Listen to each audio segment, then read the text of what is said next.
Hey, and welcome to Cryptology for You, the channel that's not even about cryptology at all, but all about cryptocurrency. And in today's episode, we're going to take a quick look at the Fear and Greed Index.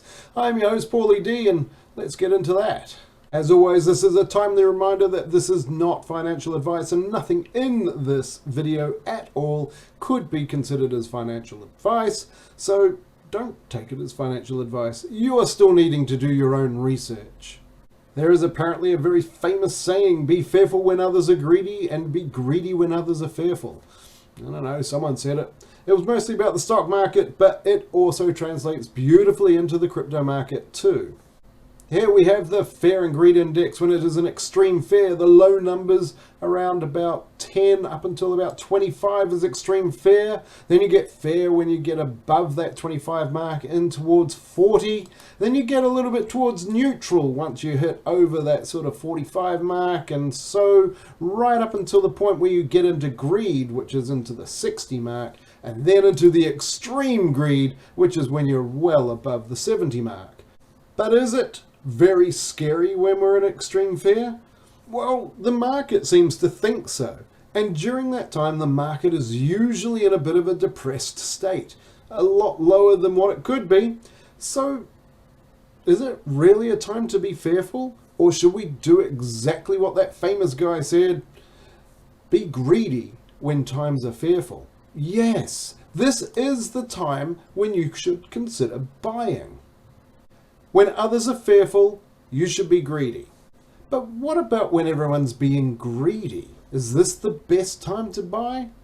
Not particularly, because the market, when it gets into extreme greed, is due for a correction. So it's probably a good time to just sell.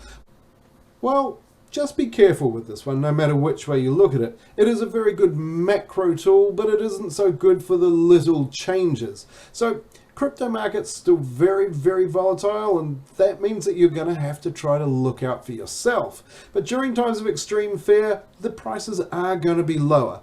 They're going to be much lower than during times of extreme greed. So the best way to avoid buying at the wrong time is still going to be dollar cost averaging. Now, let's just do this in another video altogether. In this video, let's just concentrate on the time that you could be buying, which is an extreme fear, and a good time when you should be assessing all your assets and determining whether some can be sold during extreme greed.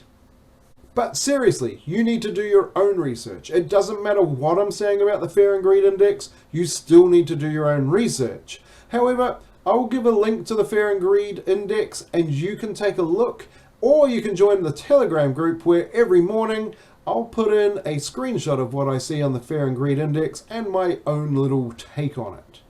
Well, I hope you've enjoyed the video and you're going to check out all the links below, but you can hit that subscribe button right now because this is a good time for you to subscribe. Hit the little alarm button and I'll keep on putting new videos up and you can watch them. You could also like and share and send this to your friends because your friends probably want to know about the Fear and Greed Index, and this is something you probably had never heard of. You'll sound good at parties. There's other ways you can help out. There are some great addresses down below, but there are also other links which you can click on and check out. I've checked them all out, so they should be good for you. Enjoy.